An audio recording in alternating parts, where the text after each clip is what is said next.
What's going on, everybody? My name is Michael Weer, and today we are going to talk about a brand new movie called Cocaine Bear.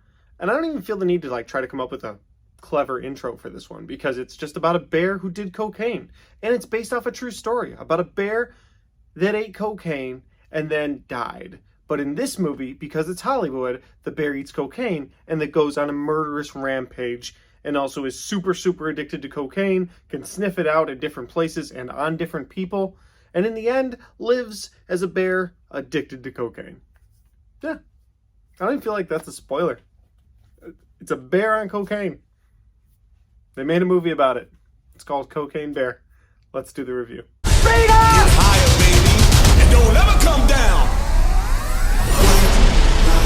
And so, guys, Cocaine Bear is directed by Elizabeth Banks, and it stars a bear that eats cocaine and then rages out on everyone else in this movie. I mean, technically, this movie centers around other people, and most of those people also do cocaine, including the little kids. But the movie centers around the bear, so that's who I'm going to highlight in this section. Let's move on to the synopsis. So in the synopsis of this movie, guys, you basically have drug smugglers who are taking cocaine and dumping it into different drop locations into a Georgia forest. But everything goes wrong when the guy who's dumping the cocaine out of the plane hits his head and then lands in someone's driveway, alerting the authority that there is a drug smuggling operation going on in the Georgia forest. So now you've got different factions of people going into the forest, and these people are then attacked by a raging cocaine-addicted bear. So you've got the police looking for the drugs and the smugglers, and you've got the smugglers going into the forest, who are led by the late great Ray Liotta, and he will be severely missed. It was really fun seeing him in this film, but it really was sad knowing this was the last film we were going to see him in. Then you've got a couple of little kids who don't know anything about the situation, who are just ditching school for the day, going into the forest trying to make their way to a waterfall, and you've got the mother of those kids going into the forest trying to find them, and then you've got some hikers in the forest and some rangers in the forest, and then you've got some national park hooligans, I guess you could call them. I don't really... Bear food. They're basically bear food. So with all these people going into this forest that has cocaine drops in several different locations and a raging bear, that's the setup for this movie. He's going to start tearing people apart, which leads me to my likes. My first like of this movie is the bear. Oh my God, anytime the bear is on the scene, it's fantastic. I really like watching this bear tear people apart, going crazy on people, just tearing off limbs. It's just great to see. It's violent. It's super violent. It's super bloody. The second like I have for this movie is the humor mixed with how violent it is and how those violent scenes actually get pretty funny. Like, you've got these scenes where there's an ambulance and someone on a gurney who flies out the back of the ambulance, lands on her face, and just goes for like 20 feet on her face, and it's disgusting.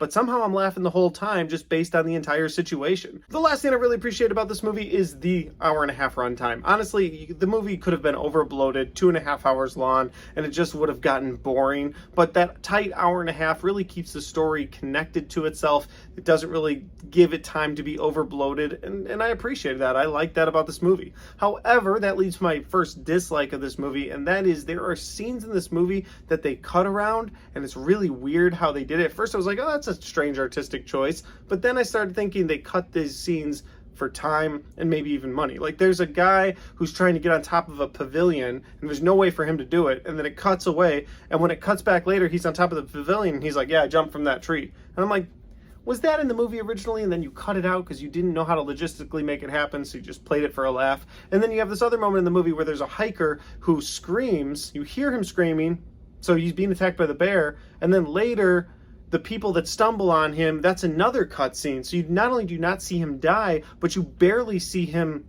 being discovered by other people in the forest. It's really strange. Like, I didn't understand why they did that. I didn't like that they kept doing that to us in the movie. So that's a dislike I have. While they did keep it at a nice hour-and-a-half runtime, you could have extended it 10 to 15 minutes and just shown some of those scenes that you decided to completely chop out of the movie.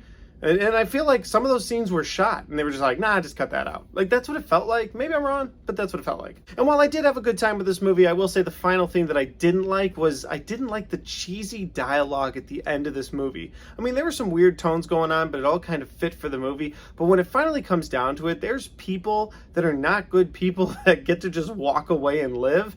And then you've got other people in this movie who have horrible things happen to them. One gets shot in the neck, and he's just okay at the end. But the worst part about it was this cheesy dialogue between the kids and Ray Liotta at the end. It was really weird. Like, he was being just a horrible character, and the kids are like, you're a piece of crap.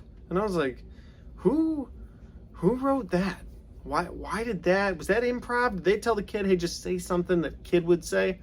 Like, it just didn't fit. Like, the movie has weird tones throughout, so it just worked. But, like, that moment in particular stuck out. Like, ooh, you guys didn't know how to write that scene, and you tried to make it somewhat heartfelt, and just, to me, fell flat. So that ending scene with the bear and everyone sort of in a cave, if you see it, you'll know what I'm talking about. It didn't work for me. Everything else about this movie, the weird tones, the little cuts to humor, that all worked for me. But that was just strange. Couple moments, couple lines of dialogue that just didn't work for me. Overall, guys, I'll say that I had a fun time with Cocaine Bear. I think it was a fun movie. It was an interesting concept, and I hope Hollywood doesn't like milk this story going forward. Like next we're gonna have Cocaine Alligator or something ridiculous. Like this was ridiculous enough, but it was based on a true story, and the movie tied itself together. I would like to not see a continued universe. Just leave it at this, please, Hollywood. I'm begging you, don't make this a shared universe of cocaine addicted monsters, please. I'm begging you. If you enjoy a hyper violent and somewhat comedic movie, I think you'll enjoy Cocaine Bear, so you should check this out. If that doesn't sound like your speed, probably won't enjoy this movie. And guys, that's my movie review. If you enjoyed this movie, don't forget to hit the like button. If you want to share your thoughts and your opinions about this movie because you went and saw it, well, put that in the comment section down below. Let me know what your favorite parts were, and if you saw that final scene with that dialogue that didn't work for me, put your thoughts. Let me know. Did that work for you? Did that seem out of place? Am I the only one? And finally, guys, if you haven't subscribed to my channel yet, make sure you do that because I have a lot of content coming your way. March is just around the corner, and we have a ton of content to talk about. I'm so excited. Thanks for watching, and I'll see y'all next time. All right, guys, another movie, another review. I really appreciate you guys taking your time to watch this. If you haven't checked out my channel before and you want to check out my previous reviews, I have all of my 2022 reviews right there and all of my 2023 reviews right there. Thanks for watching. I'll see y'all next time.